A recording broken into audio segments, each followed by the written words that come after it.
එහෙනම් දරුවනේ ආයුබෝවන්. අපි අද ආරම්භ කරන්න යන්නේ අපේ උසස් පෙළ කෘෂි විද්‍යාව යටතේ හමු වන 12 වෙනි ඒකකය. මේකට 12 වෙනි නිපුණතාව කිව්වත් කමක් නැහැ. 12 වෙනි යුනිට් එක කිව්වත් කමක් නැහැ. මොකක්ද ඒකකයේ පලිබෝධ හා පලිබෝධ කළමනාකරණය. මේ යටතේ අපි කතා කරන පාඩම තමයි දරුවනේ ආරක්ෂක පිළිවෙත් අනුගමනය කරමින් පලිබෝධ නාශක යෙදීම. දැන් නිකමට යුතුයකමක් විදිහට මම ටක් ගාලා කියන්නම් කාටද මේ පලිබෝධයා කියන්නේ කියලා. එයාවනේ දැන් මේ මර්ධනය කරන්න යන්නේ. පලිබෝධ නාශකාරී ක්‍රමයක් මගින්. ළමයි පලිබෝධයක් කියලා අපි කියන්නේ අපි පලිබෝධයා නැත්නම් පෙස්ට් කෙනෙක් කියලා කියන්නේ ළමයි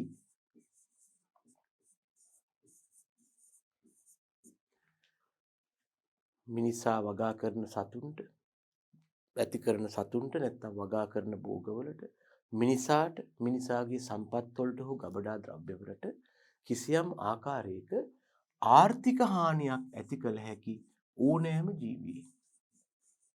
ළමයි මේ ආර්ථික හානිය කියලා කියන්නේ අදාළ පලිබෝධයා නොමැති අවස්ථාවේ ලැබෙන අස්වැන්නක් තියෙනවා. ඒක විකුණාපුවාම හම්බ වෙන ආදායමක් තියෙනවා.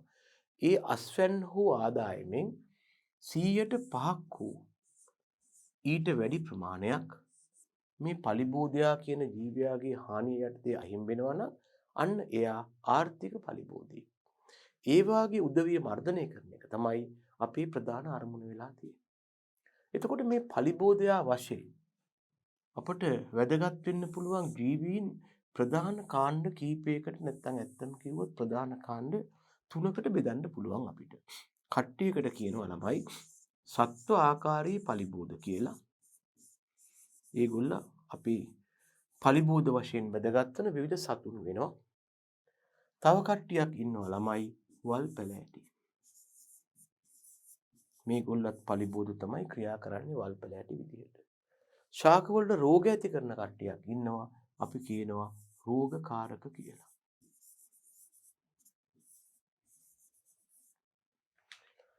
ළමයි පලිබෝධ වශයෙන් වාසය කරන සත්තු ගත්තාම සත්වාකාරී පලිබෝධ ගත්තාම ආකාර දෙකකට බෙදන්න පුළුවන්. එකකට කියනවා අපි කෘමී ආකාරයේ පලිබෝධ කියලා. නැත්නම් කෘමී පලිබෝධ කියලා කියනවා. අනික් වර්ගයට අපි කියනවා කෘමී නොවන වෙනත් සතුන් කියලා. අනික් කණ්ඩායමට අපි කියනවා කෘමී නොවන වෙනත් සතුන් කියලා. දැන් ළමයි මේ කෘමී ආකාරයේ පලිබෝධ වගාවට විශාල හානියක් කරනවා. ඒ නිසා ප්‍රධාන වශයෙන් අපේ කල්පනාව ඒගොල්ල මර්ධනය කරන්නයි. ඒ වගේම වල් පැලෑටි කියලා කියන්නේ යම් ශේෂ්ත්‍රයක වගා කළ භෝගයට අමතරව හමු වන ඕනෑම ශාකයක්. එහෙම නැත්නම් අනවශ්‍ය ස්ථානයක වැවෙන ඕනෑම අනවශ්‍ය පැලෑටියක්. එහෙම නැත්නම් භෝග ශාක සමග පෝෂක ජලයේ ඉඩකඩ ආලෝකය ආදී සඳහා තරඟ කරලා භෝග ශාක වල අස්වැන්න අඩු කරන ඕනෑම ජීවියෙක්.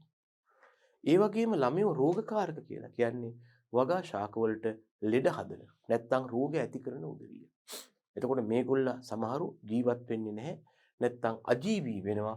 සමහර කට්ටිය ජීවත් වෙනවා ජීවී වෙනවා. එතකොට අජීවී රෝගකාරක වශයෙන් ඔය පරිසරයේ පවතින තත්ත්ව තමයි ළමයෝ හමු වෙන්නේ. හැබැයි ජීවී රෝගකාරක වශයෙන් කවුද? බැක්ටීරියා, දිලීර, වෛරස්, වටපණු, නැත්නම් නෙමටොඩාවන්, මයිකෝප්ලාස්මාවන්, ඒ වගේම සපුෂ්ප ශාක හම්බ වෙනවා. ඉතින් වල් පැලෑටි ගත්තාමත් මේගොල්ලන්ගෙත් විවිධත්වයක් තියෙනවා. ඒ නිසා අපි විවිධ ආකාර වලටයි වර්ග කරන්නේ. වල් පැලෑටි වල ජීවිත කාලය මත වර්ග කරන්න පුළුවන්. ඒක වාර්ෂික, බහුවාර්ෂික කියලා.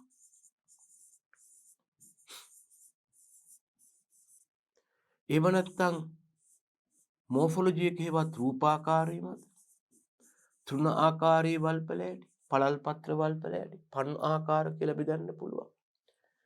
එහෙම නැත්නම් මේගොල්ල ජීවත් වෙන පරිසරයේවත් නිකේතනයේ මත ගොඩබිම් වල් පැලෑටි, මඩවල් පැලෑටි ආදී වශයෙන් බෙදිය හැකියි.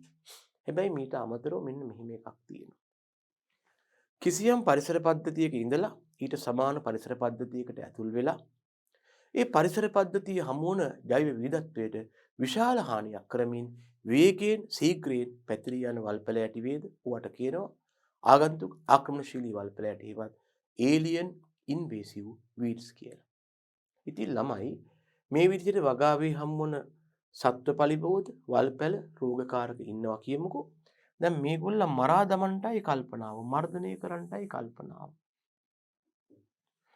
මේ යටතේ අපි අනුගමනය කරන්නේ මේගොල්ලන්ගේ එක්තරා මට්ටමක් තියෙනවා. ඔයගොල්ලෝ අහලා ඇති ආර්ථික හානිදායී මට්ටම. අනේ ඒකට වඩා පහළින්. පලිබෝධයක් නැත්නම් කෘමියෙක් වේවා, කෘමියෙක් නොවන සතෙක් වේවා, වල්පැලෑටියක් වේවා, රෝග ඇති කරන කෙනෙක් කියවත් රෝගකාරකයෙක් වේවා. එයා මේ ආර්ථික හානිදායී මට්ටම කියන මට්ටමට වඩා පහළින් තියාගන්නටයි කල්පනාව. මේ සඳහා යොදන්න පුළුවන් ක්‍රම වලට අපි කියනවා පලිබෝධ පාලන ක්‍රම කියලා. මේ සඳහා යොදන ක්‍රම වලට අපි කියනවා පලිබෝධ පාලන ක්‍රම කියලා. මේ අර්ථය යොදා ගන්න පුළුවන් පලිබෝධ පාලන ක්‍රම ආකාර කීපයකට බෙදන්න පුළුවන් ළමයෝ. යාන්ත්‍රික හේවත් භෞතික පලිබෝධ පාලන ක්‍රම, ශස්‍ය විද්‍යාත්මක හේවත් කෘෂිකාර්මික පලිබෝධ පාලන ක්‍රම, ජෛව විද්‍යාත්මක පලිබෝධ පාලන ක්‍රම, ජෛව රසායනික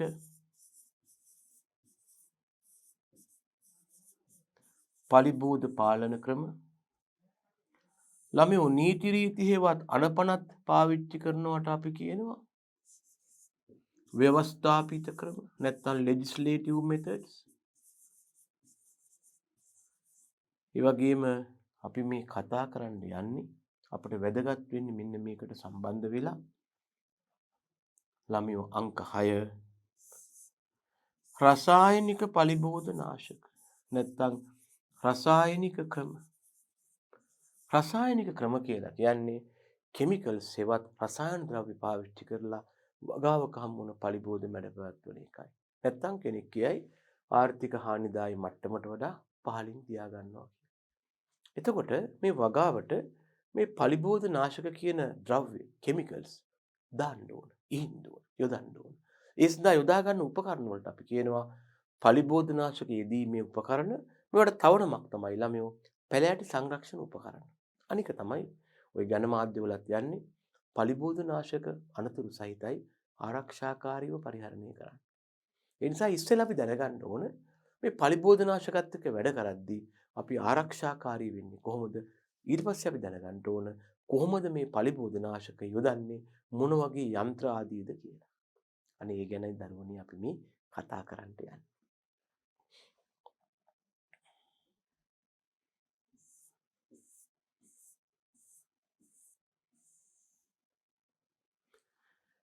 එහෙනම් ඒකයි අපේ පාඩම උනේ මොකක්ද ළමයෝ? ආරක්ෂක පිළිවෙත් අනුගමනය කරමින් පලිබෝධ නාශක යෙදීම. එහෙනම් මේ පාඩම යටතේ අපි කතා කරයි ආරක්ෂක පිළිවෙත් ගැන. අනුගමනය කරන්නේ මොනවද? ඒ වගේම කොහොමද ඔය කියන පිළිවෙත් අනුගමනය කරලා පලිබෝධ නාශක යොදන්නේ? මොන වගේ යන්ත්‍ර සූත්‍රද පාවිච්චි වෙන්නේ? මෙන්න අපි ඉස්සෙල්ලම කතා කරනවා යන්ත්‍ර පාවිච්චි කරන්න ඉස්සෙල්ලා අපි වැඩේට බහින්න ඉස්සෙල්ලා මේකේ වෙන්න පුළුවන් අනතුරු ආදී අවම කරගන්න එපායයි. අපි ඉස්සෙල්ලම කතා කරනවා ළමයි මේ පලිබෝධ නාශක යෙදීමේ పూర్ව ආරක්ෂක උපක්‍රම. මේවට සමහරු කියනවා ළමයෝ precautionary measures කියලා.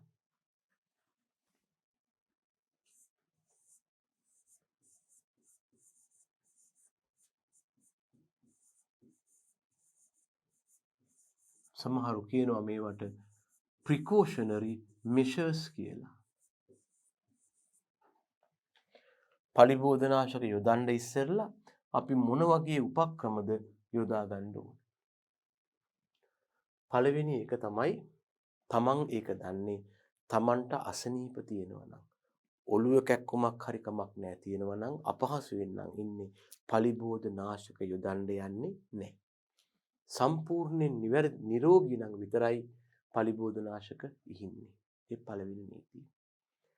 දෙවෙනි එක ළමයෝ අපි මේකට ගැළපෙන ඉසිනේ තෝරගන්න ඕන.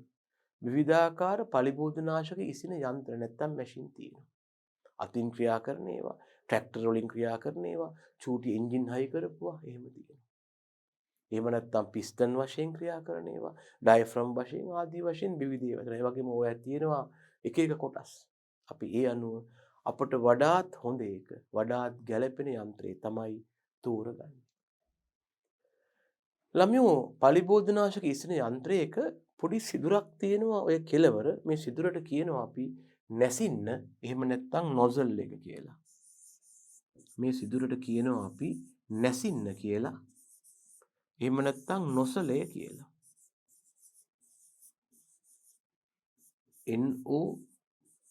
NOZZLE.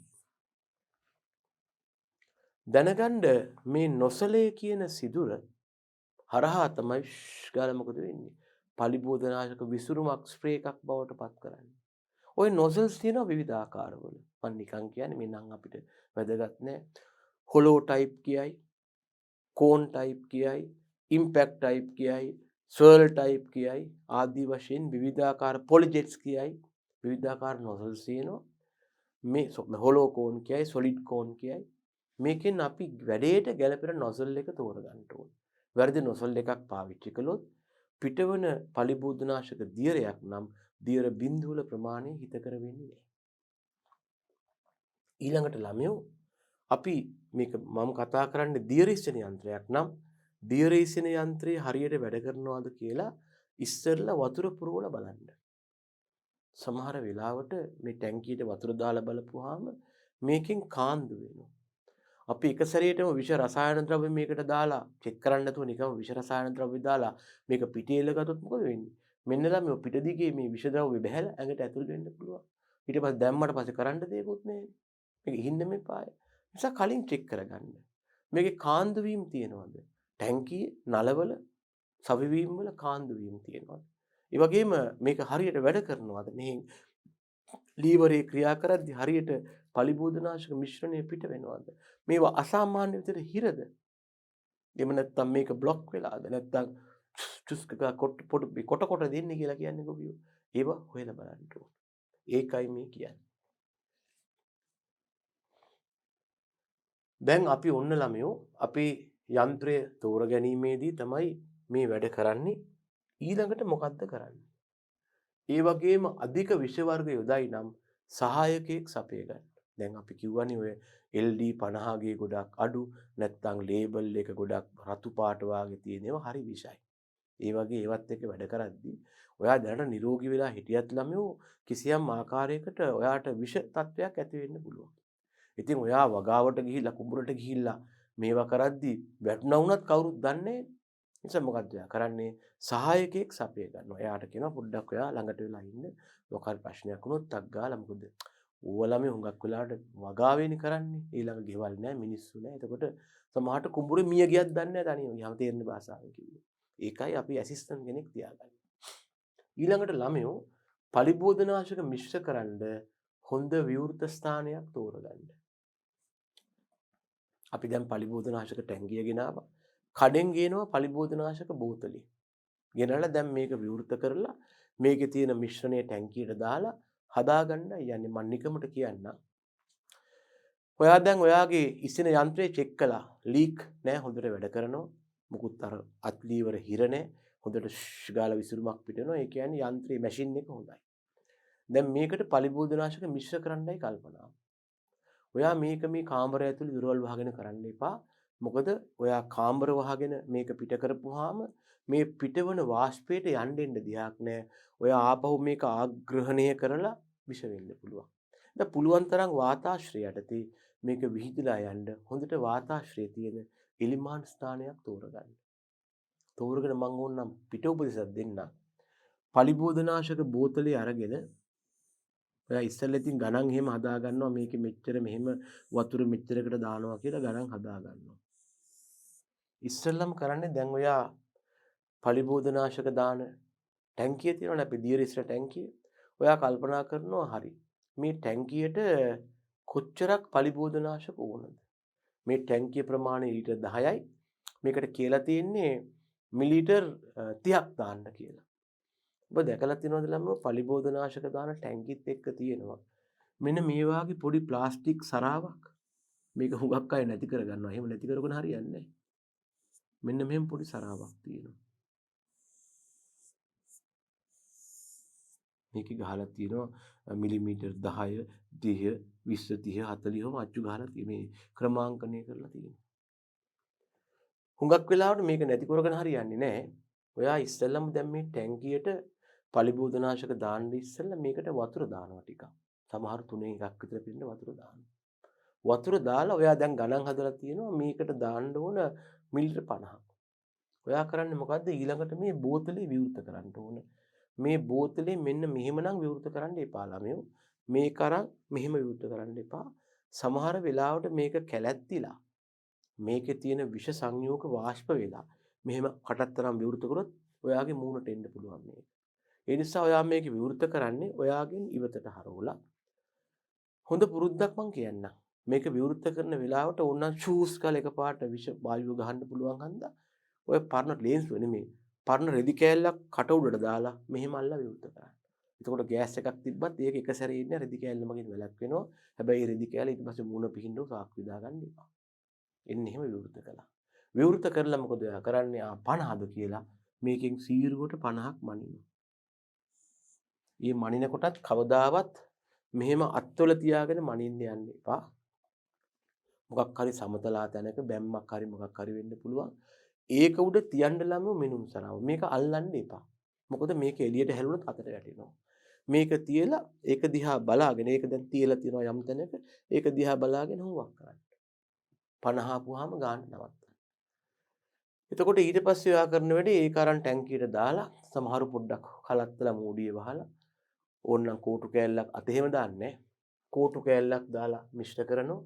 මිශ්‍ර කරලා ඉතුරු වතුර ටිකක් දාලා ඔන්න ටැංකිය කලත්තපුවාම ඔයා දැන් මික්ස්චර් එක හදලා ඉවරයි.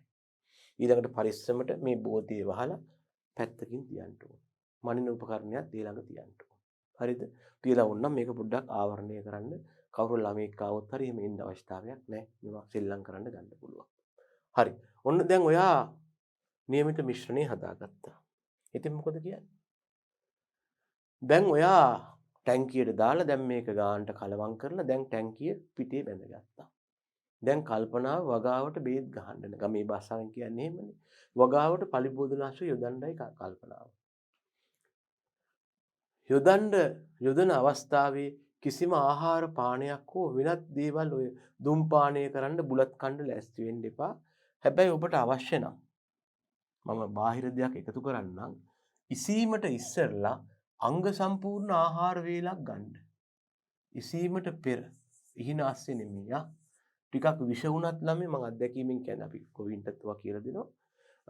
හොඳට බත් මොන හරි කාලා තිබුණොත් බඩේ තිබ්බොත් විෂ වෙන්න තියෙන chance එක අඩු වෙනවා. ඒ නිසා මම කියනවා පෙර ඉහින්න කලින් අංග සම්පූර්ණ හොඳට බඩ පිරෙන්න හාමතේ ඉහින්න යන්න එපා. අංග සම්පූර්ණ ආහාර වේලක් ගැනීම.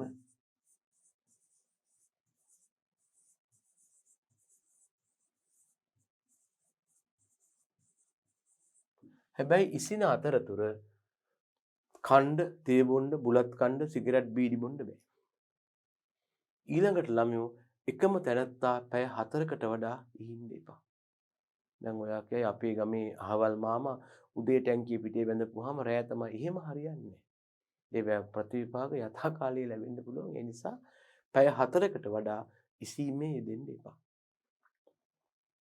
දැනගන්න තද අවුව වැස්ස වාගේ තියෙනවා නම් පලිබෝධනාශක ඉහින්න යන්න එපා. අනික තමයි උදේ පාන්දර පත්‍ර මත පිණි තියෙනකොට ඒ පිණි උඩට පලිබෝධනාශක ඉහින්න යන්න එපා. එකක් තමයි එතකොට වෙන්නේ මොකක්ද? ඔයා යොදන සාන්ද්‍රණය නෙමෙයි වගාවට ලැබෙන්නේ. ඇයි? පිණිවල මේක දිය වෙලා තනුක වෙනවා. තද අවුව යටතේ ඉහින්න එපා කියන්නේ තද අවුව වැටිච්චාම ඔයාගේ ඇඟ නැත්තම් මොළය ඔළුව ආදී රත් වෙනවා. රුධිර නාල විස්තරණය වෙනවා. කොහෙන් හරි පලිබෝධනාශක ටිකක් ඇතුල් වුණොත් ඒක රුධිරයේ මගින් ඉතා වේගෙන් ඇඟ පුරා පතරවලා විෂ වීමේ සම්භාවිතාව වැඩි. අනික් අතට මේ වෙලාවට අවුවේ ඉන්නවත් එක්කම සම හොඳට විදාරණය වෙලා විහිදිලා මේ සිදුරු වස්යෙන් වැඩිපුර කිමිකල් ඇතුල් වෙන්න පුළුවන්. ඒ හන්ද තද අවුව යටතේ කිමිකල් ගහන්න යන්න එපා. වැස්ස වෙලාවට හින්න යන්න එපා. හේදිලා යනවා. පිණි වලට හින්න එපා. තනුක වෙනවා. තේරුණාද ළමයෝ? එහෙනම් ඉහින්ද හොඳම වෙලාව මොකක්ද? හොඳ පැහැදිලි අහසක් තියෙන්න ඕන. ඒ වාගේ දවසක වහින්නත් බෑ. තද හුලං නැත්තම් හොඳයි. එක්ක උදේ වරුවේ ඉහින්ද.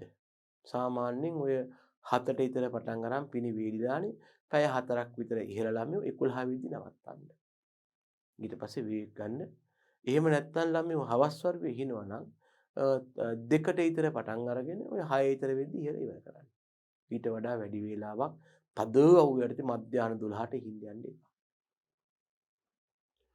ඒ නිසා මෙතන අපි කියලා තියෙනවා මේකට යෝග්‍ය පැහැදිලි අහසක් සහිත දිනක උදේ හෝ සවස් වරුවයි. තද අවුවේ වැස්සේ පිණි අස්සේ ඉහින්න යන්න එපා. ඒ වගේම අධික විෂ කෙමිකල්ස් ඉහිනකොට උදාහරණ අපි කිව්වා මොනොක්‍රොටොෆස් වගේ කට්ටිය අනිවාර්යෙන් සහායකයේ කුඹුරේ හෝ ඔයා ළඟින් තියාගන්න. විෂ වීමක් වුණොත් නැත්තම් කවුරුත් දන්නේ නැහැ. ඊගාවට ළමයෝ මෙන්න මේක හුඟක් අය කරන වැරද්දක්.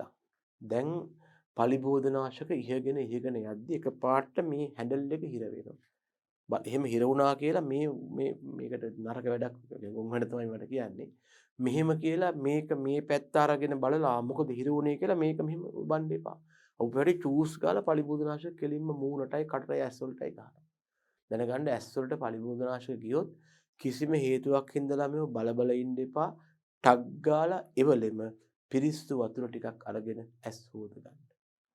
ඒ නිසා මම යෝජනා කරනවා ඉතා පුද්ගලික මට්ටමින් කවුරු හරි කෙනෙක් කුඹුරක හරි කොහේ හරි තැනක පලිබෝධනාශක ඉහිනවා නම් එතන පිරිසිදු වතුර නැත්නම් ප්ලාස්ටික් හරි මොකක් හරි බකට් එකකට වතුර එකක් අරගෙන ඒක පියනකින් වහලා තියාගන්න. හදිස්සිය මොකක් හරි විෂ වීමක් වුණොත් ඇස් වලට ගියොත් ටක් ගාලා මේ වතුර අරගෙන හොදන්න පුළුවන්. ඉතින් මේ සඳහා අපි යෝජනා කරන්නේ නැහැ ඔය ඇලේ යන වතුර හෝ වක්කඩේ වතුර ගන්න කියලා. ඒ වායේත් විවිධ අපද්‍රව්‍ය තියෙන්න පුළුවන්. ඒ හින්දා නිතරම පලිබෝධනාශක ඉහින්න යනකොට ඔයා ටැංකියේ තියෙන මිශ්‍රණය මිශ්‍ර කරන්න පිරිසිදු වතුර අරන් යන්න. වක්කඩේ තියෙන වතුරෙන් කිමිකල් කලවම් කරන්න එපා. මොකද ස්ප්‍රේ මේ දියරේසන යන්ත්‍ර බ්ලොක් වෙන්න බලනවා. ඔය ඇතිවෙන රොඩු. ඊළඟට මඩ අපද්‍රව්‍ය තියෙනවා. වතුරේ බොර පාට කියන්නේ රොන් මඩ. ඒ හන්ද වක්කඩේ තියෙන වතුර අරගෙන කිමිකල් කලවම් කරන්න එපා. සමහරලාට මේ වතුර ප්‍රතික්‍රියා වෙලා අහිතකර ප්‍රතිඵල ඇති වෙන්න පුළුවන්. ඔයා කරුණාකරලා එහෙම කරනවා නම් ඒකට ප්‍රමාණවත් වතුර ටිකක් අරගෙන යන්න. මීට අමතරව අතපත ගන්න නැතුව පිරිසිදු වතුර එකක් හදිස්සියක් වුණොත් සෝද ගන්න නැත්නම් මේක ඇහැට ගිහිල්ලා ලිඳ ගාවට දුවදී 7ක භාගයක් ඇහැට වෙන්න ඕන ඩැමේජ් එක වෙලා ඉවරයි. හැමට හෝ ඇහැට වැටුණා නම් වැටිච්ච හැටි ටක් ගාලා ඇල් වතුරට හොද ගන්න ළමයි.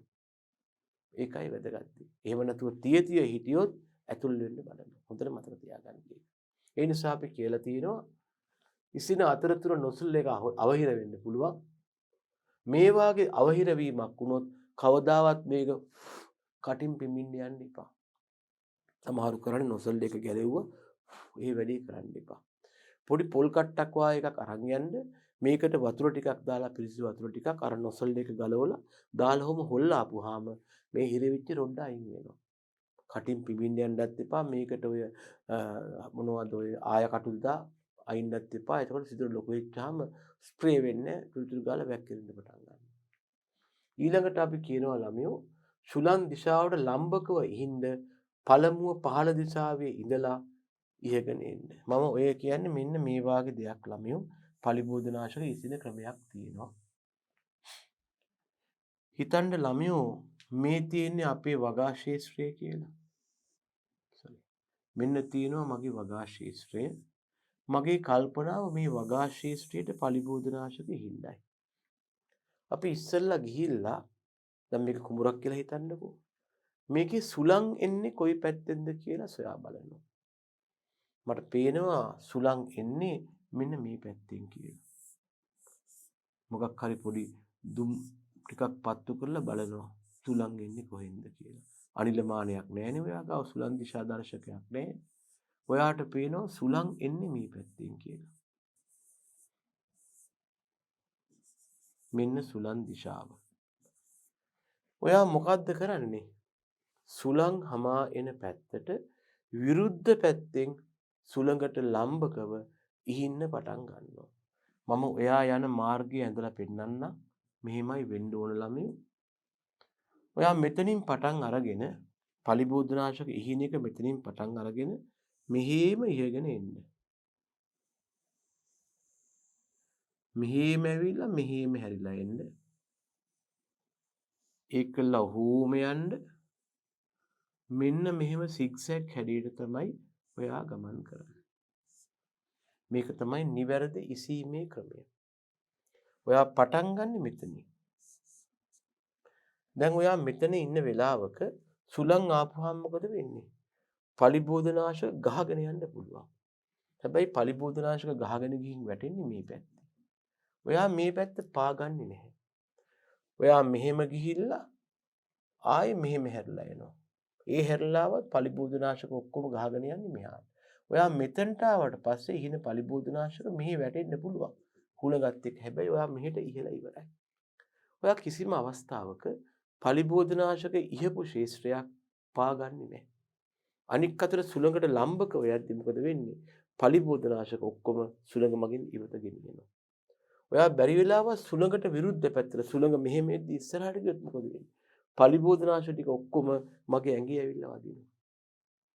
සුළඟට සමාන්තරව ගියොත් හොඳයි නේද? ඔයා යනවා මෙහෙම. මම මිනිකමට කියන්නේ මේක වැරදි හැබැයි මෙහෙම යනවා. මෙහෙම යද්දි පලිබෝධනාශක ටික ඔක්කොම ඔයාව පහු කරගෙන නැත්තම් ඉස්සරහට ගිහිල්ලා වැටෙනවා. ඔයා මොකද කරන්නේ? පලිබෝධනාශක වැඩිච්ච දැන් ඊළඟට පාගනවා. අනික් අතට ඔයා මෙතනට ආවට පස්සේ ආපහු හැරිච්චාම මොකද වෙන්නේ? කෙලින්ම පලිබෝධනාශක ඇඟට එනවා. එතන මතක තියාගන්න පලිබෝධනාශක ඉසීමට නිර්දේශිත ක්‍රමය තමයි සුළඟට ලම්බකව සුළං හානි නැත්තම් සුළඟ හමා යන පැත්තට වඩා ඈත කෙළවරෙන් ඉහින්න පටන් ගන්න. මෙන්න නිවැරදි ක්‍රමය. අපි දක්වලා තියෙනවා මේ යටතේ පලිබෝධනාශක ඉසින ක්‍රමය මොකක්ද අපි කියලා තියෙන ළමයි? නොසල් එක හිර වුණොත් කටින් පිඹින්න එපා කියලා තියෙනවා. ඊළඟට කියලා තියෙනවා සුළං දිශාවට ලම්බකව ඉසීම හා පළමුව පහළ දිශාවේ සිට නැත්තම් සුළඟින් ඈත කෙළවරෙන් උඩට එන්න. දැනගන්න පලිබෝධනාශක ඉහින ගමන් මේ නළලි දාඩිය පිහින්න යන්න එපා. ඒකට හේතුව තමයි ළමයෝ අපි කොච්චර කළා වුණත් සුළඟත් එක්ක ඔය වාෂ්පය වාගේ කැරකිලා මේ අපේ අත්වල එහෙම ගෑනිලා තියෙනවා. ඔක නැත්තම් අපි උපකරණේ මතමත ගන්නවා. දැනගන්න ඇඟට මිනිස්සුන්ට වැඩිපුරම පලිබෝධනාශක උරා ගන්න ස්ථාන තියෙනවා. එකක් තමයි ළමයෝ නළල, අනික තමයි යටිබඩ, අනික තමයි ප්‍රජනක පද්ධතිය ආශ්‍රිත ප්‍රදේශය. එහෙනම් අපි මෙතන නළල අත ගාපුවාම මොකද වෙන්නේ? මේ පලිබෝධනාශක ඔක්කොම ගිහිල්ලා ඉතා වේගයෙන් ඇඟට උරා ගන්නවා. ඒ හින්දා ඉහින අතරතුර නළල ඇස් ආදිය අතපත ගන්න එපා. අනික තමයි සුළං දිශාව වෙනස් වුණොත් අපිට පේනවා තද සුළඟක් එනවා. ඊළඟට සුළං හමා යන්න පටන් ගන්නවා මේ පැත්තෙන්. දැන් ඒකට ලම්බකෝ කියලා මෙහෙ ඉඳන් ඉහින්න යන්න එපා. වහාම ඉහින එක නවත්තන්න ඉහපු තැන මතක තියාගෙන. මොකද එයා එහෙම හින්න ගියොත් එහෙම ආයෙත් පාගනවා මේ. ඒ නිසා ඒක හරියන්නේ නැහැ.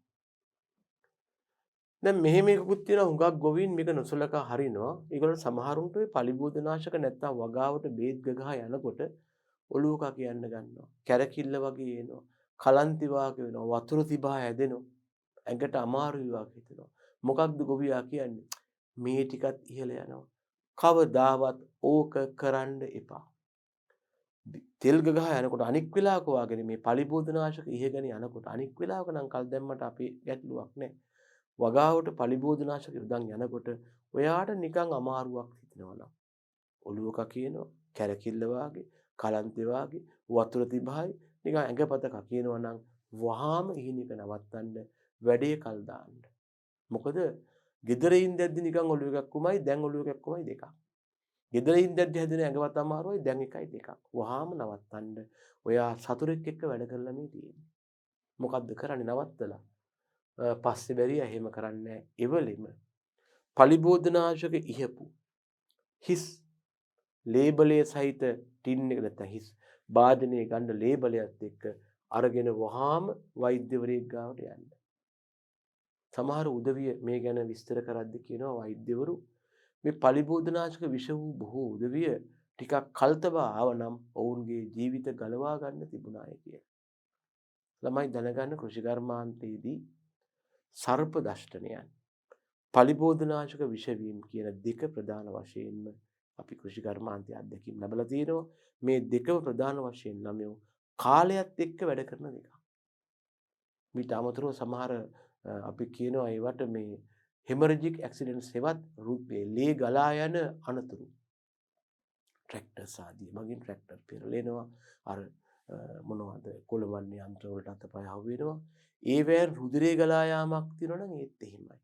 වහාම වෛද්‍ය උපදෙස් පතන්න. හැබැයි කෘෂිකර්මයේ ආශ්‍රිතව ශේෂ්ත්‍රවලදී අපි දැකපු දෙයක් තමයි බොහෝ විට තියෙන ප්‍රශ්න දෙකක් තියෙනවා. එකක් තමයි මේ පලිබෝධනාශක විෂවීම, අනික තමයි සර්ප දෂ්ටනය.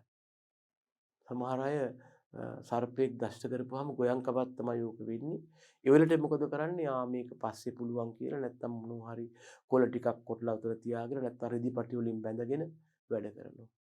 ඒකට එහෙම කරන්න එපා. අනික් අයත් එයාව ඒකට උනන්දු කරන්නේ. මොකද දැන් එකක් වෙන්නේ මේ සමහර එහෙම අය ඉන්නවා. දැන් 10 දිනක් වැඩක් කරද්දී එක්කෙනෙක් ලෙඩ වෙලා කියලා කියොත් අනික් 9 දෙනා ඒක අදින්න එපාය. ඒ හින්දා කමන්නේ ඔකට ඔන්න ගොඩ විදකමක් කරගන්න. ඔය මොකක් හරි පොඩි සරපෙක් වෙන්න ඇති කියලා. ආහාර කුක්කෙක්වත් වෙන්න ඇති කියලා සමහරවිට පොළොගෙක් දෂ්ට කරලා තියෙනවා. බලාගෙන ඉඳද්දී අමාරුයි.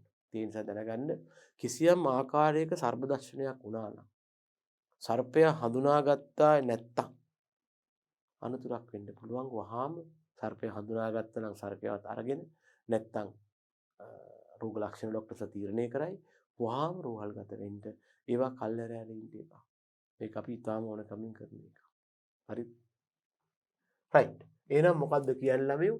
ඉස්සින අතරතුර යම් අපහසුාවක් ඇති වුණොත් වහාම ඉහිල්ල නවත්තලා හිස් ඇසුරුමත් අරගෙන ගිහිල්ලා වෛද්‍ය උපදෙස් පතන්ට කල් දදා ඉන්න එපා.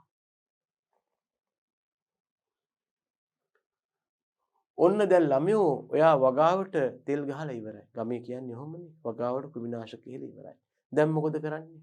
ඉසීමෙන් පසු හිස් පලිබෝධනාශක ඇසුරුම් නැවත පාවිච්චියට ගන්න බැරි විදිහට තලා හෝ පොඩි කරලා ගැඹුරින් වලන්න. දැන් නම් සාමාන්‍යයෙන් ওই වැඩේ කරන්නේ. ඉස්සර කාලේ මීට අවුරුදු 10කට 15කට කලින් සමහර මිනිස්සු ওই ක්‍රිමිනාශක ගහපු බෝතල් එකතු කරන් ගිහිල්ලා ඕවට විවිධ ඔය ආයුර්වේද පැණි වර්ග ආදී පුරවල අලෙවි කරන අවස්ථා වාර්තා වුණා. මිනිස්සු ඒ බෝතල් ගන්න ගෙවල් වලට ඇවිල්ලා ඒ බෝතල් අරගෙන අපි දන්නේ නැහැ හොදනවද කියලාවත් දන්නේ නැහැ. ඒ නිසා Tamanට හෝ අනික් අයට හානියක් වෙන්න පුළුවන් හින්දා දැනගන්න පලිබෝධනාශක අසුරා තිබුණු බෝතලයක් කිසිම කෙනෙක් අනුමත කරන්නේ නැහැ. හිස්සුනාට පස්සේ කිසිම ආහාර ද්‍රව්‍යයක් පානයක් ගබඩා කිරීමට කොච්චර හොදවුවත් අපි දන්නේ නැහැ මොන ප්‍රතික්‍රියා වෙලාද කියලා. ඒ නිසා හොඳම දේ තමයි මේක පාවිච්චි කළාට පස්සේ කියන්නේ ඒවා අපි නැවත භාවිතයකට ලෑස්තියක් නැහැ. අපි වගේ දේවල් කඩලා බිඳලා කමක් නැහැ. ගැඹුරින් වලගන්න. ඇල්මීනියම් භාජන ඔය කෑන් වගේ ආවොත් එහෙම ඒවත් මොකද අපි කරන්නේ වහාම පොඩි කරලා දාන්න නැත්නම් ඕවා පොල් තෙල් දාන්නත් ගනී අපි කට්ටිය. ඒ නිසා දැනගන්න හිස් පලිබෝධනාශක ඇසුරුම් නැවත භාවිතයට ගන්න බැරි විදිහට තලලා හෝ පොඩි කරලා ගැඹුරින් වලගන්න. හැබැයි භූගත ජලයේ හානි වෙන්නේ නැති වෙන්න. ලිඳට කාන්දු වෙන්නේ නැති වෙන්න.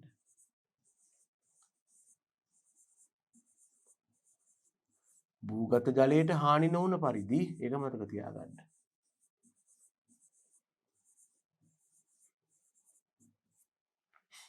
ඊළඟට ළමයෝ දැන් අපි පලිබෝධනාශක ඉහලා ඉවරයි. දැන් අපි ළඟ තියෙනවා උපකරණය. අපි කරන්නේ මොකක්ද? උපකරණයේ වතුර පුරවනවා. වතුර පුරවන හොඳට කලත්තලා මූඩිය ඇරලා කටෙන් හලනවා ඒක. ඒක හලන්නෙත් මේ වතුර ලිඳකට හෝ ඒ වගේ ඈතට හලනවා. එතකොට මේකේ ටැංකිය හේදෙනවා. ඔය වැඩේ ඕනනම් වරක් හෝ දෙවරක් කරලා ඊට පස්සේ ඔයාට පුළුවන් ආයෙ වතුර එකක් පුරවලා අර ලීවරය ක්‍රියාත්මක කරලා මේ වතුර එකම චූස් ගාලා ස්ප්‍රේ කරලා යවන්න එළියට. එතකොට මේක ASCII තියෙන පලිබෝධනාශක ඔක්කොම හේදි යනවා. බාගෙට හොදලා ටැංකිය ගෙදර ගේන්න එපා. ඊළඟට ළමයෝ අපි කිව්වේ එකයි වැරදිලා හරි මේක ඉහිනකොට ඇස්වල ගෑවුනොත් ඇහැ අතපත ගන්න එපා. ටක් ගාලා පිරිස්සු වතුරෙන් පුළුවන් තරම් ඉක්මනට කීප වරක් හොදන්න. පරක්කු වෙන්න ඇහැට සිදුවන ඩැමේජ් එක වැඩි. මතක තියාගන්න. ඊළඟට තමා ඇදගෙන හිටපු ඇඳුම් ආදී අරගෙන ඒවා හොඳට හොදලා දාන්න ඉස්සෙල්ලම ඊළඟට ඇඟ හොද ගන්න ඕ නාන්න දේහයේ සබන් යොදා පිරිසිදු කරනවා කියන්නේ නාන්න හරි ඇඟ හොදන්න හරි ඕන දෙයක් කරගන්න. ඔන්න ඊට පස්සේ තමයි හොඳට බත් කන්න ඇවිල්ලා. සම්පූර්ණ ආහාර වේලක් ගන්න. ඒ ගත්තට පස්සේ වුණත් මොකක් හරි ඔළුව කැක්කුමක් සමහරවිට එහෙමත් අමාරු වෙනවා. එහෙම දෙයක් වුණොත් වහාම ආපහු අර නම ලියාගෙන හෝ මතක තියාගෙන හෝ දැන් වගේ කාලයක නම් ෆෝන් එකට ෆොටෝ එක දාගෙන ලේබල් එකේ වහාම වෛද්‍යවරයෙක් හම්බෙන්න යන්න. මොකද ওই ලේබල් එකේ අච්චු ගහලා තියෙනවා ළමයි පලිබෝධනාශක ඇසුරු මේ මුද්‍රණය කරලා තියෙනවා. මේ වගේ පලිබෝධනාශකයක් විෂ වුණොත් මොකද්ද කරන්න ඕන කියලා. ඒක අරන් ගියාම ඒක වෛද්‍යවරයාට හොඳ මඟ පෙන්වීමක් වෙනවා. ඔන්න පලිබෝධනාශක ඉසීම සම්බන්ධයෙන් අපට දෙන්න තියෙන යෝජනා. නැත්තම් ඔහොමයි වැඩ කරන්නේ. ආරක්ෂාව ගැන දැනගන්න එපාය. එහෙනම් අපි බලනවා ඊළඟට දැන් පොඩ්ඩක් දන්නවා. කරුණා කරලා බය වෙන්න.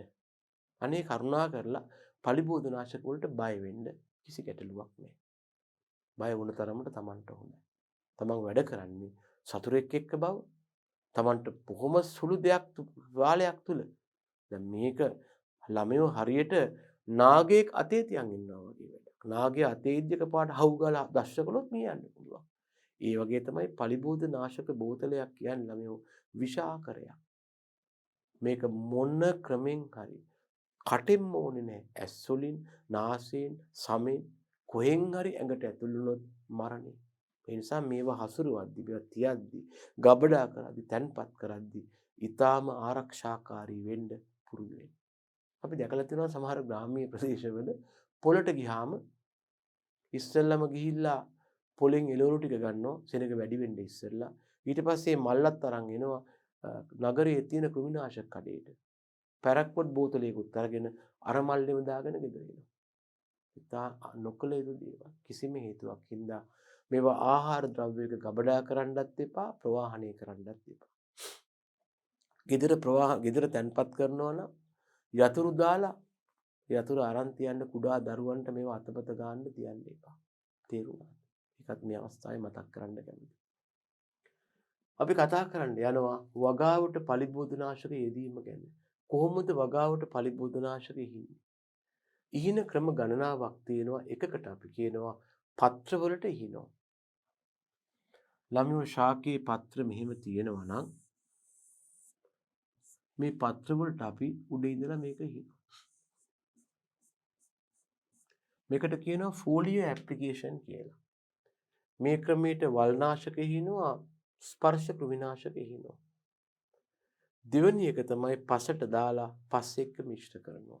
හුඟක් වෙලාවට කුඩු වශයෙන් තමයි දාන්නේ, කැට වශයෙන් දාලා පස් එක්ක මිශ්‍ර කරනවා. උදාහරණ ෆියුරඩෑන් නැත්නම් කාබ්ෆියුරාන් නැත්නම් කුරේටර් වගේ කැට වර්ග, ග්‍රැනියුල්ස් වර්ග. මෙතන කැට වලට අපි කියනවා ග්‍රැනියුල්ස් කියලා. මේ වගේ මිශ්‍ර කරන්න පුළුවන්. එහෙම නැත්නම් පසට යොදන සමහර දිලීරනාශක ඔය සල්ෆඩංගු වගේ කුඩු වශයෙන් තියෙන අපි පසට මික්ස් කරනවා. ඒ ගැන තමයි මේ කියලා තියෙන්නේ. ඒ වගේම ළමයෝ ස්ප්‍රේ එකක් හෙවත් විසුරුමක් විදිහට බොහෝ පලිබෝධනාශක අපි ස්ප්‍රේ එකක් බවට පත් කරලා වගාවට ඉහිනවා. මේකේ තියෙනවා නොසල් එකක්, ඒකෙන් ගාලා ස්ප්‍රේ එකක් බවට පත් වෙනවා. ඊළඟට ඇම හෙවත් බේට් විදිහට අපි පලිබෝධයා ආකර්ෂණය වෙන නැත්නම් එයා කැමති වෙන දෙයක් හරි ගස්සලා ඒකට පලිබෝධනාශක කලවම් කරනවා. අර කැමති දේ කාපුවාම මොකද වෙන්නේ? මේකට විෂ කැවිලා මේක මිය යනවා. උදාහරණයක් තමයි පළතුරු මැස්සා මර්ධනය කරන්න ඇම වශයෙන් අපි නොයෙකුත් රස පළතුරු විෂ ආදී දාලා ඒකට ෆෙන්තියෝන් කියන කෘමිනාශකය කලවම් කරනවා.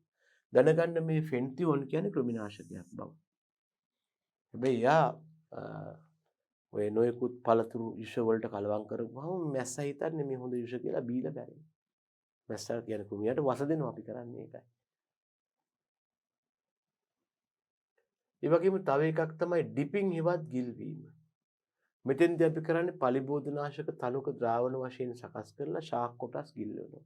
දැන් උදාහරණයක් තමයි ළමයි අපි ඔය කෙසෙල් එහෙම නැත්නම් අපි ගත්තොත් විශ්ව අන්නාසි වගාවේදී අපි මේ වගේ ද්‍රාවණයක් හදලා අපි හදනවා කොන්ඩිස් ද්‍රාවණයක්.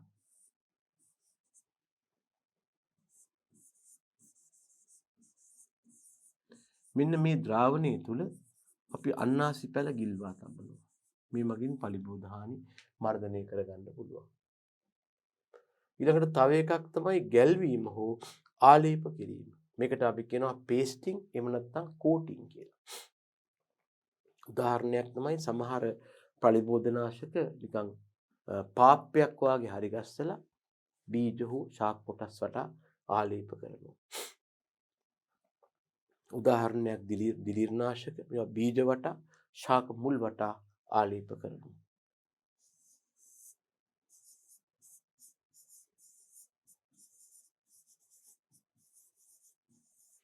කොහොමද ආලේප කරන්නේ? පේස්ට් එකක් නැත්නම් පාප්පයක් වැනි තත්වයට පත් කරනවා.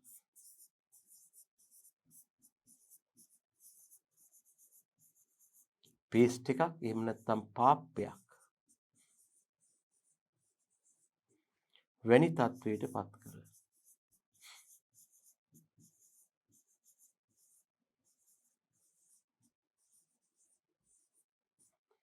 පේස්ට් එකක් එහෙම නැත්නම් පාප්පයක් වගේ තත්වයට පත් කරලා අපිට පුළුවන් මේවා ආලේප කරන්න.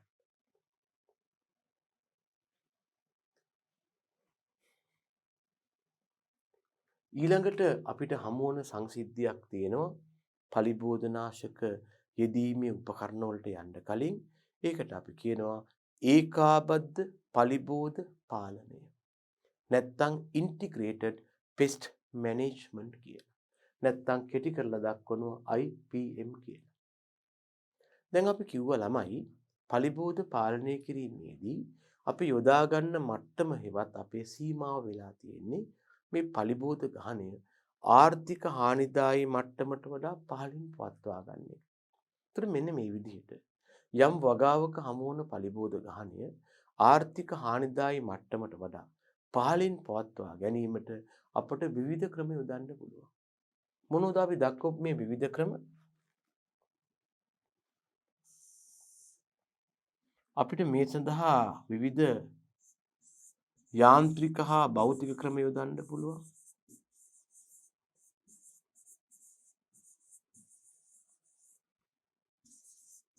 ශස්‍ය විද්‍යාත්මක ක්‍රම යොදන්න පුළුවන්.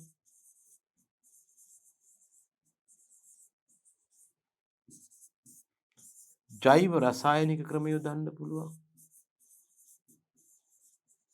සමාවෙන්න ජෛව විද්‍යාත්මක ක්‍රම යොදන්න පුළුවන්.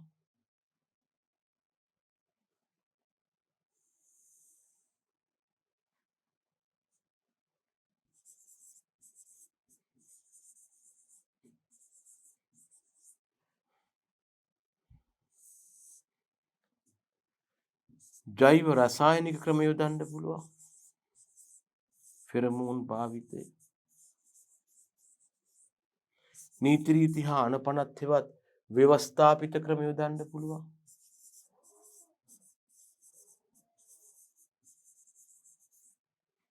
ඔය ක්‍රම වෙන වෙනම දාන්නත් පුළුවන්, එකට සම්බන්ධ කරලා දාන්නත් පුළුවන්. මේ ක්‍රම එකක්වත් වැඩ කරන්නේ නැත්නම් විතරක් අපි යනවා මොකක්ද? අවසාන තුරුම්පුව මොකක්ද ළමයෝ? රසායනික ක්‍රම වලට.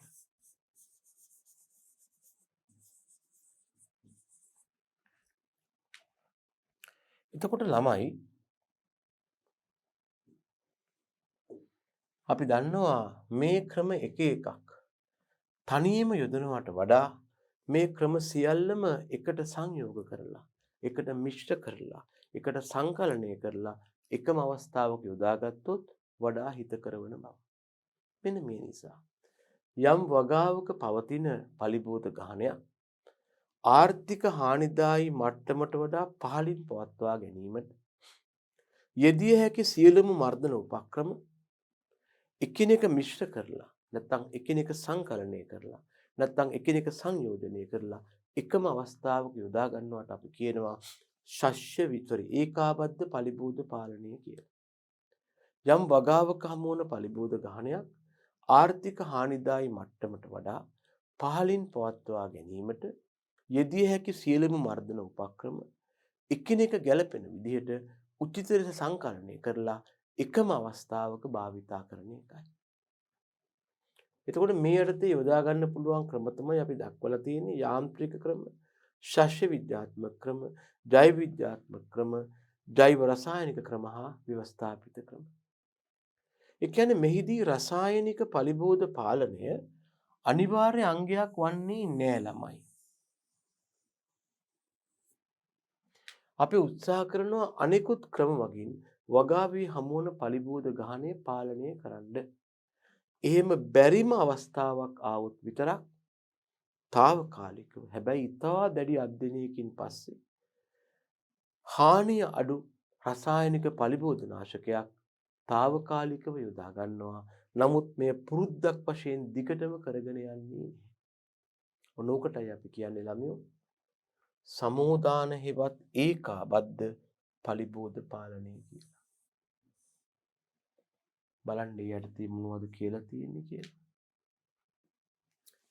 යම් වගාවක හමුවන පලිබෝධ ගහනය ආර්ථික හානිදායී මට්ටමට වඩා පහළින් පවත්වා ගැනීමට යෙදිය හැකි සියලුම වර්ධන උපක්‍රම එකිනෙක ගැළපෙන පරිදි උචිත ලෙස සංකලනය කර එකම අවස්ථාවක එකම ක්ෂේත්‍රයක භාවිත කිරීමයි. සියලුම මර්ධන උපක්‍රම තමයි මේ භාවිතා කරලා තියෙන්නේ. කොහොමද ළමයෝ? එකිනෙක ගැළපෙන පරිදි. ඇයි එහෙම කරන්නේ? වගා ක්ෂේත්‍රයේ හමුවන පලිබෝධ ගහනය ආර්ථික හානිදායී මට්ටමට වඩා පහළින් පවත්වා ගන්න.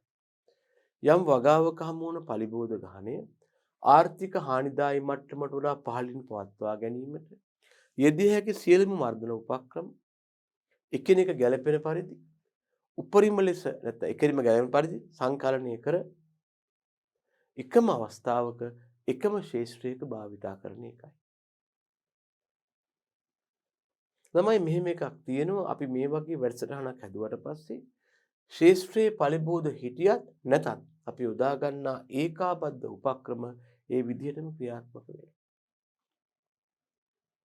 ඒකයි මේ ඒකාබද්ධ ක්‍රමයේ විශේෂත්වය. නිතරම මේ ක්‍රමය ක්‍රියාත්මක වෙනවා. පලිබෝධ ඉන්නවද නැද්ද කියන එක ගැටලුවක් නැහැ.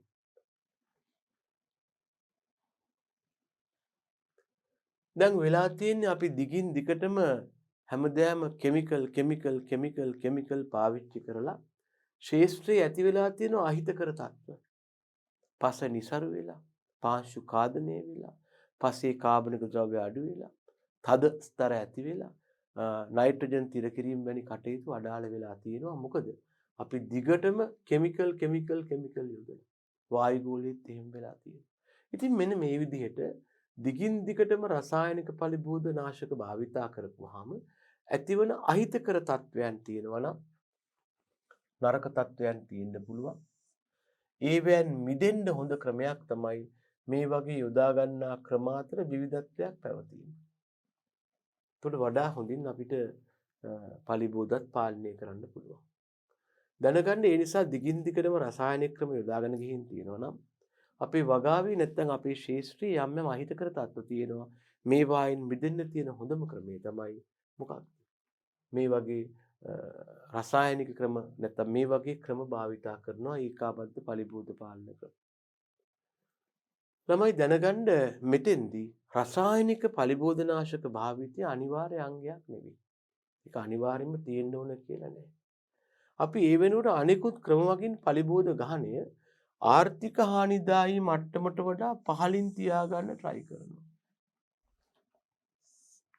කෙමිකල් පාවිච්චි නොකර මේ පලිබෝධයින්ගේ ගහනය ඒගොල්ලන්ගේ ගණන් හදලා තියෙන ආර්ථික හානිදායී මට්ටමට වඩා පහළින් තියාගන්න උත්සාහ කරනවා.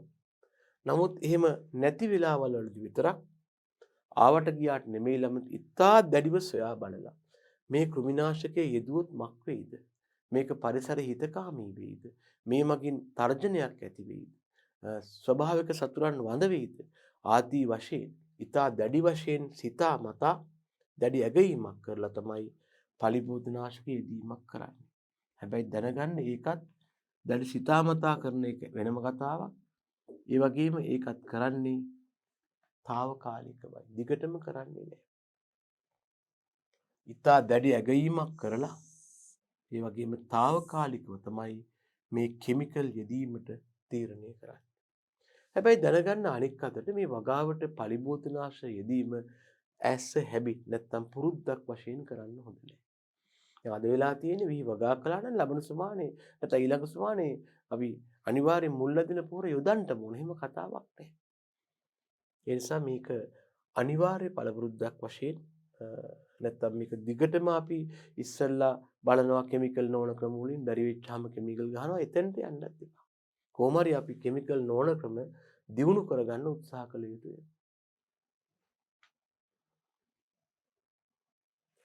හොඳයි අපි කතා කළේ ආරක්ෂාකාරී ලෙස පලිබෝධනාශක භාවිතා කිරීමත් ඒ යටතේ අපි යොදා ගන්න ආරක්ෂක පූර්ව උපායන් ගැනත් ඒ වගේම ඒකාබද්ධ පලිබෝධ පාලනය. නැත්තම් IPM කියන සංකල්පය. යම් වගාවක හමු වන පලිබෝධ ගහණය ආර්ථික හානිදායී මට්ටමට වඩා පහළින් පවත්වා ගැනීමට යෙදිය හැකි සීලම මර්ධන උපක්‍රම එකිනෙක ගැළපෙන පරිදි උචිත ලෙස සංකලනය කරලා එකම අවස්ථාවක යොදා ගන්නවා. අපි දිගින් දිගටම රසායනික පලිබෝධනාශක භාවිතය මගින් ශේෂ්ත්‍රයේ ඇති වෙලා තියෙන අහිතකර තත්ත්ව වළක්වන්න මේ වගේ යොදා ගන්නා ක්‍රම අතර විවිධත්වයක් තියෙන එක හොඳයි. දැනගන්න මෙහිදී රසායනික පලිබෝධනාශකය රසායනිකව යොදා ගන්න පලිබෝධ මර්ධනය කිරීම අනිවාර්ය අංගයක් වන්නේ නැහැ. අපි අනෙකුත් ක්‍රමවලින් වගාවේ ඉන්න පලිබෝධ මර්ධනය කරන්න හදනවා. එහෙම බැරිම වෙලාවක් ආවොත් විතරක් ඒත් හොඳට හොයලා බලලා දැඩි ඇගයීමක් කරලා తాවකාලිකව වඩාත් උචිත කිමිකල් එක වගාවට යොදනවා. හැබැයි මේක දිගටම පුරුද්දක් වශයෙන් අපි කරගෙන යන්නේ නැත. එහෙනම් අපි කතා කළේ ආරක්ෂාකාරී ලෙස පලිබෝධනාශක භාවිතා කිරීමේදී අපි අනුගමනය කරන ආරක්ෂක ක්‍රියාකාරකම් මොනවද? ඒ වගේම ඒකාබද්ධ පලිබෝධ පාලනය හෙවත් IPM කියන්නේ මොකක්ද කියන එක ගැනයි. එහෙනම් අපි ඊළඟට ඔබ සමග සාකච්ඡා කරන්න බලාපොරොත්තු වෙනවා මේ පලිබෝධනාශක ඉසින උපකරණ ගැන. ඒ ගැන සාකච්ඡාවට ඉඩ සබමින් අපි එනම් මෙතනින් මේ සාකච්ඡාව නතර කරනවා.